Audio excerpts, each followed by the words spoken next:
सिया एक middle class family की लड़की थी।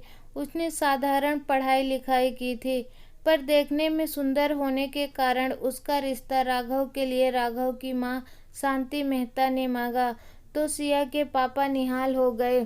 राघव स्मार्ट, पेशे से साइंटिस्ट और अच्छे खानदान का लड़का था। शांति मेहता जब सिया के घर आई तो सिया के पापा डरते हुए उनसे पूछा कि आपकी अगर कोई मांग हो तो बताइए, पूरा करना मेरे बस में होगा तो मैं ज़रूर करूँगा, अगर हमारे बस में नहीं होगा तो हम ये रिश्ता नहीं कर पाएंगे। तो उन्होंने स्वर में चाशनी घोलते हुए कहा कि हमें कुछ नहीं चाहिए, बस मेहमानों की और हमारी 3 बेटी दामाद की उनकी खातिरदारी अच्छे से कीजिएगा। राघव की 3 बहनें और एक भाई था। सिया के पापा ने यथा सामर्थ्य खर्च करके बेटी को ब्याह दिया। विदाई के वक्त माँ ने संस्कारों और परंपराओं की पोटली थमाई, रोते हुए कहा, लड़की का घर उसका ससुराल होता है, अपने व्यवहार से सबको खुश रखना। तुम्हारा अच्छा स्वभाव ही तुम्हें ससुराल में सबकी आंखों का तारा बनाएगा। शादी करके जब सिया ससुराल पहुंची तो उसे धीरे धीरे सच्चाई पता लगने लगी। उसे बहू कम नौकरानी ज़्यादा समझा जाता था। जब भी उसकी नंदे मायके आती उसे सुनाने में कोई कसर नहीं छोड़ती थी। बेचारी सिया कमर कसकर दीदी दीदी कहकर उनकी खातिरदारी में लगी रहती, पर मजाल कि उनका मुंह कभी भी सीधा हो जाए, उस पर सासू माँ उसे चैन से सांस भी नहीं लेने देती थी। उसका देवर उसके बनाए खानों में 50 नुक्स निकालता रहता, हर समय उसे सबके सामने टोकता रहता। सासू माँ उसे समझाने की बजाय सिया को कहती, अपने मायके से तुमने क्या सीखा, एक काम तो ढंग से नहीं कर पाती हो, पता नहीं इस घर की पसंद नापसंद कब समझोगी। धीरे धीरे समय बीतने लगा। अब उसका 3 साल का बेटा गुन्नू भी था, पर उसका वक्त नहीं बदला था।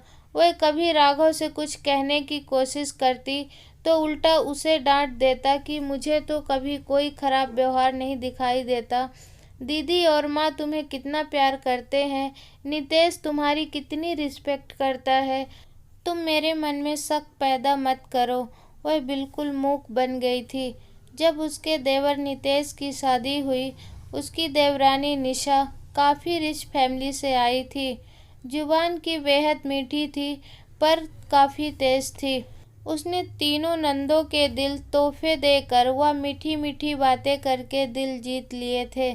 जब भी वो लोग आते सारा काम सिया करती, पर निशा ऐसे जताती कि सारा काम वही कर रही है। एक दिन पूरे परिवार की महफिल जमी थी।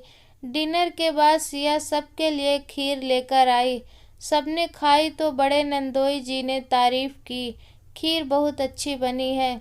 तो निशा तुरंत बोली कि हमने तो परमानेंट खानसामा रखा है। सब ठहाके लगाकर हंस दिए। किसी ने उसे कुछ नहीं कहा।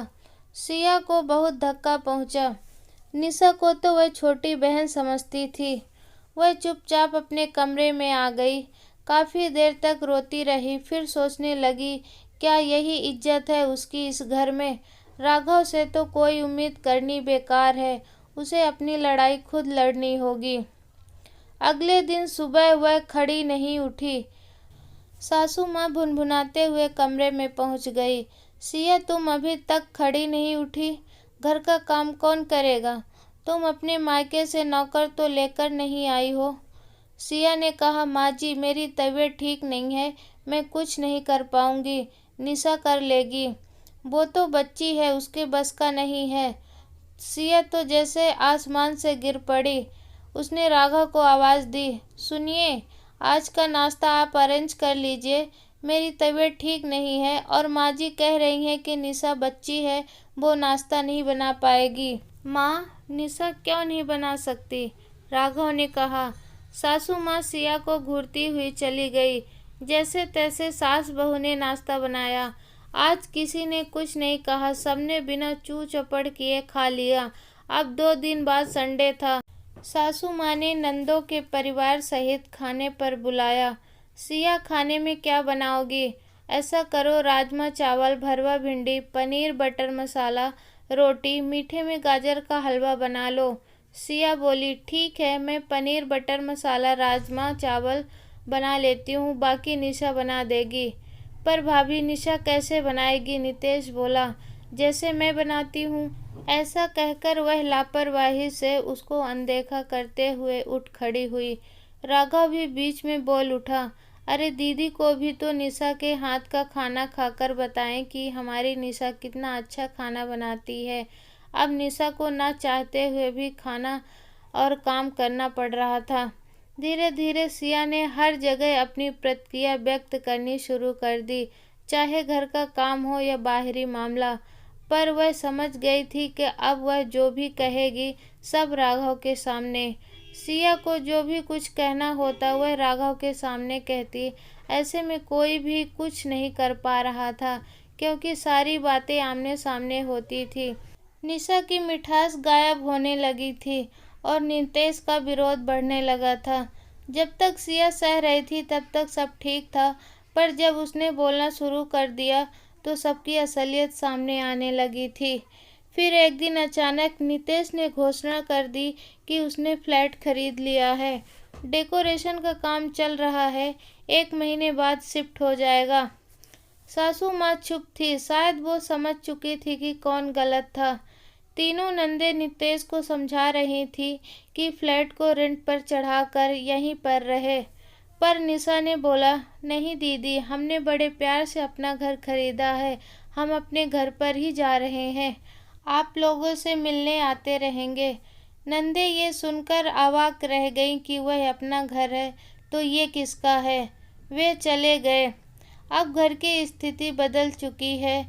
सिया और सासू माँ साथ में रहते हैं। सासू माँ और नंदे सिया को समझने लगी हैं और उन रिश्तों की भी कद्र करने लगी हैं जिनसे वो जुड़ी हैं। अब नंदे मेहमान नहीं, परिवार का सदस्य बनकर आती हैं। सब खुलकर एंजॉय करते हैं, एक दूसरे का हाथ बांटते हैं। राघव इसका कसूरवार खुद को समझकर सिया से माफ़ी मांग चुका है। वह उसके साथ कंधे से कंधा मिलाकर चल रहा है। सिया ने उन संस्कारों को छोड़कर अपने लिए आवाज़ उठाई थी जो उसे जन्म से घोंटकर पिलाए गए थे। साहस से एक कदम उठाकर वह उस बोझ से मुक्त हो गई थी जिसे वह बरसों से ढो रही थी। दोस्तों, अक्सर ऐसा ही होता है, हम जितना झुकते हैं उतना ही शोषण का शिकार होते हैं। झुकना उतना ही चाहिए जितना सह सके। ज़रूरत से ज़्यादा झुकना रिश्ते निभाना नहीं, गुलामी होती है। अक्सर लड़कियों को अपने माता पिता के घर से संस्कारों में तहजीब, बड़ों का सम्मान, आज्ञाकारी बनना सिखाया जाता है। ठीक है, बने, पर संस्कारों को जेवरों के रूप में पहने, हथकड़ी के भेष में नहीं। दोस्तों, आशा करते हैं कहानी आपको अच्छी लगी होगी। आपने अभी तक हमारे चैनल को सब्सक्राइब नहीं किया है तो प्लीज़ सब्सक्राइब कर दीजिए। कहानी अच्छी लगी हो तो वीडियो को लाइक कर दीजिए और ऐसी ही मनोरंजक कहानी सुनने के लिए बने रहिए हमारे चैनल के साथ। अब मिलेंगे नई कहानी नई वीडियो के साथ, तब तक के लिए जय हिंद।